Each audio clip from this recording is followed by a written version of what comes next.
اهلا وسهلا بيكم في حلقه جديده من دكتور كيدز مع يوسف. انا دكتور يوسف استشاري طب الاطفال، والنهارده هنجاوب على سؤال بيقلق كل اب وكل ام. كل شويه ابني يجيله دور برد، هل ده طبيعي ولا خطر؟ في حلقه النهارده باذن الله هنفهم مع بعض امتى نعتبر تكرار البرد ده طبيعي، وامتى لازم نشك ان في مشكله في المناعه او سبب تاني.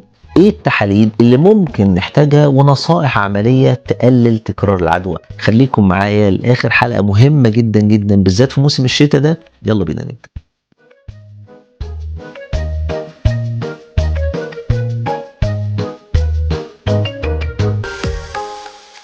مبدئيا ايه هو الطبيعي؟ اول حاجه لازم نطمن كل اب وكل ام عليها ان نزلات البرد المتكرره عند الاطفال دي حاجه طبيعيه جدا. الاطفال خصوصا في سن الحضانه والمدرسه بيتعرضوا يوميا لعدد كبير جدا من الفيروسات. اي طفل بيختلط باطفال تانيين في نفس المكان سواء في الفصل او في اللعب طبيعي جدا انه يلقط منهم الفيروسات المنتشره في الوقت ده.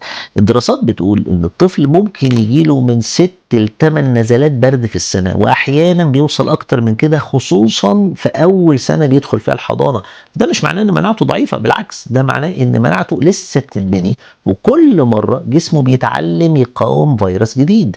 يعني لو ابنك كل شويه بيرجع برشح او كحه خفيفه ومتعود يخف ما بين النوبات من غير مشاكل كبيره، ده غالبا طبيعي جدا. المهم اننا نركز على الصوره الكبيره. طفل وزنه وطوله ماشيين بشكل طبيعي ولا لا؟ نشاطه كويس وبيلعب بقى زي الاطفال ولا لا؟ لما بيخف من كل دور بيرجع لطبيعته من غير ما يسيب اثر ولا لا؟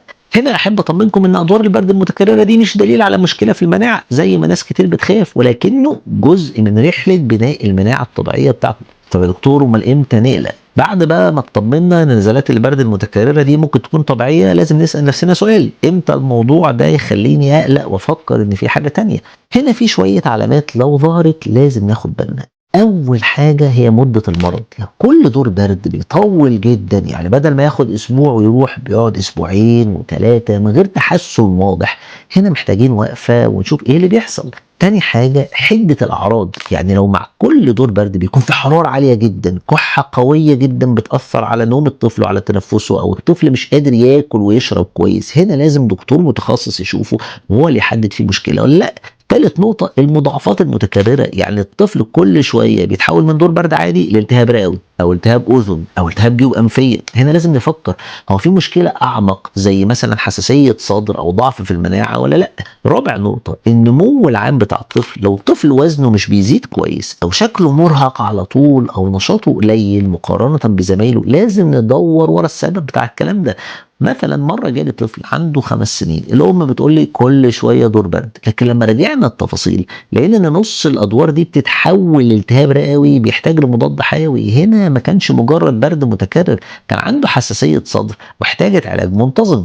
طب يا دكتور ايه الاسباب اللي ممكن تخلي ابني يجيله ادوار برد كتيره؟ الحقيقه ان في كذا سبب يفسر الموضوع ده، والحمد لله معظمهم مش خطر. اول سبب واشهرهم هو الاختلاط المبكر. الطفل اللي دخل حضانه بدري او بيقضي وقت طويل مع اطفال تانيين طبيعي جدا انه يلقط الفيروسات اسرع من طفل قاعد في البيت. كل مره بيتعرض لفيروس جديد مناعته بتاخد تدريب على الفيروس ده. سبب تاني وهو الحساسيه او الربو الشعبي. الاطفال اللي عندهم حساسيه صدر او حساسيه جيوب انفيه بيبقوا اكتر عرضه للكحه المستمره او الادوار اللي بتطول. ساعات الاهل بيفتكروا انه برد متكرر، لكن في الحقيقه ده بيكون حساسيه محتاجه متابعه.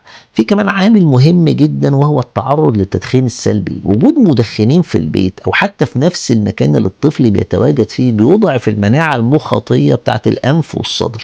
ده بيخلي الفيروسات تشتغل بسهوله اكتر.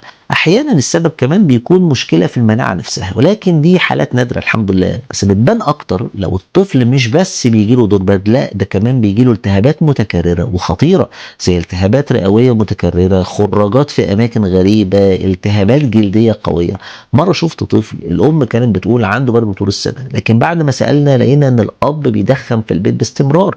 لما توقف التدخين جوه البيت عدد الادوار قل للنص تقريبا. طب يا دكتور امتى نحتاج نعمل تحاليل او فحوصات؟ رغم ان اغلب نزلات البرد المتكرره عند الاطفال بتكون طبيعيه وما بتحتاجش اي فحوصات خاصه، ولكن في مواقف معينه لازم نقف ونسال نفسنا هل محتاجين نعمل تحاليل علشان نتاكد ان مفيش سبب تاني ورا الموضوع ده ولا لا.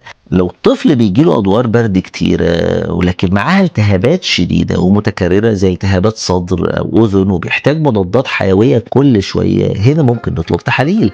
ولو في نفس الوقت بنلاحظ ان الطفل نموه ضعيف او وزنه مش بيزيد بشكل طبيعي مقارنة بالاطفال اللي في سنه، ده كمان سبب كافي يخلي الدكتور يطلب فحوصات. كمان لو في اعراض مش معتادة او مش ماشية مع نزلات البرد العادية زي ان الطفل بيتعب بشكل مبالغ فيه او ان الاعراض بتطول بشكل غريب، هنا لازم نتأكد. التحاليل اللي ممكن تطلب بتبقى تحاليل في الاول بسيطة او مباشرة زي صورة الدم الكاملة او تحاليل مناعة اساسية زي الاي جي جي اي جي اي واي جي ام. لو في شك ان في مشكله مناعيه ممكن نطلب اشعه صدر لو في كحه مزمنه او التهابات صدر متكرره، او ساعات بنحتاج نعمل تقييم للجيوب الانفيه او للحميه عند طبيب انف واذن لو الطفل ده طول الوقت عنده انسداد في الانف او كحه مستمره. الفكره هنا مش ان اي طفل عنده برد متكرر لازم نعمل له تحاليل واشعه، بالعكس ده بيبقى استثناء للحالات اللي فيها علامات غير معتاده، وطبيب الاطفال بس هو اللي يقدر يحدد ايه التحاليل دي. طب يا دكتور التعامل مع الادوار المتكرره دي في البيت بالذات في موسم الشتاء ده يبقى ازاي؟ وده اكتر سؤال بيتكرر من الاهل، يا دكتور نعمل ايه عشان نقلل ادوار البرد دي او نعديها على خير؟ في الحقيقه ان الموضوع محتاج شويه خطوات عمليه بسيطه جدا ولكنها بتفرق جدا جدا في موضوع تكرار ادوار البرد ده. اول خطوه الراحه والسوائل. لما الطفل يجيله دور برد جسمه بيبقى محتاج وقت عشان يتعافى منه، محتاج سوائل كافيه علشان يقدر يواجه الفيروس ده. الميه، العصائر الطبيعيه، الشوربه، كل الحاجات دي بتساعد الجسم يحارب الالتهاب بشكل اسرع. تاني خطوه التغذيه السليمه. الاطفال اللي بياكلوا اكل متوازن يعني في خضار، فاكهه، بروتينات، الحبوب الكامله، بيبقى مناعتهم اقوى اصلا من غير اي حاجه وبيتعافوا اسرع. وفي نفس الوقت لازم نقلل الاكل المصنع والحلويات الكتير لانها بتضعف المناعه على المدى البعيد. تالت حاجة وهي النظافة الشخصية. غسيل الإيدين يا جماعة بشكل منتظم بيقلل جدا انتشار الفيروسات بين الأطفال، دي عادة مهمة جدا جدا لازم نعلمها لأولادنا. كمان تعليم الطفل إنه يغطي بقه ومناخيره وقت الكحة أو العطس. رابع خطوة التهوية الجيدة بالذات في الشتاء واحنا مقفلين الدنيا دي كده، القعدة في مكان مقفول طول الوقت بتخلي العدوى تنتشر أسرع. فتح الشبابيك أو التهوية الجيدة ولو لوقت بسيط بتفرق جدا. خامس حاجة تجنب التدخين السلبي لو سمحتوا، وجود أي دخان في البيت حتى أو سيجارة واحدة ممكن يضعف مناعة الطفل على المدى البعيد ويزود تكرار الأدوار. وسادس نقطة ودي نقطة مهمة جدا التطعيمات الموسمية زي تطعيم الإنفلونزا في بداية الشتاء، ده بيساعد يقلل من شدة الأدوار وعددها عند الأطفال اللي معرضين للكلام ده. وحابب افكركم ان الهدف مش ان الطفل ما يجيلوش ادوار برد خالص لان ده غير واقعي، الهدف ان الادوار تبقى بسيطه وتعدي بسرعه ان شاء الله من غير مضاعفات. مثلا مره جالي طفل عنده 5 سنين والدته بتقول لي كل اسبوعين عنده دور برد. لما رجعت تاريخه المرضي لقيت ان معظم الاعراض عباره عن رشح بسيط وكحه خفيفه، والولد وزنه كويس ونشيط وطبيعي جدا ما فيهوش اي مشكله. في المقابل كان عندي طفل تاني عنده التهابات اذن وسطى 5 مرات في السنه وكل مره بيحتاج مضاد حيوي، ده احتاج تقييم ادق وعملنا تحاليل مناعه واكتشفنا ان عنده نوع نادر من انواع نقص المناعه. الرساله مش ان كل تكرار يعني مشكله، المهم نفحص الحاله العامه للطفل وبعدها نقرر. الخلاصة يا جماعة إن نزلات البرد المتكررة عند الأطفال خصوصا في سن الحضانة والمدرسة غالبا شيء طبيعي جدا وبيعكس إن مناعتهم لسه بتتبني. المهم إن الطفل يخف بين النوبات دي، وزنه وطوله يكونوا بينمو بشكل طبيعي ويكون نشاطه العام كويس. لكن في نفس الوقت لو الأعراض طولت أكتر من اللازم أو بقت شديدة جدا كل مرة أو حصلت مضاعفات متكررة، هنا لازم نقف ونتابع مع دكتور وساعتها ممكن نحتاج نعمل شوية فحوصات علشان نطمن.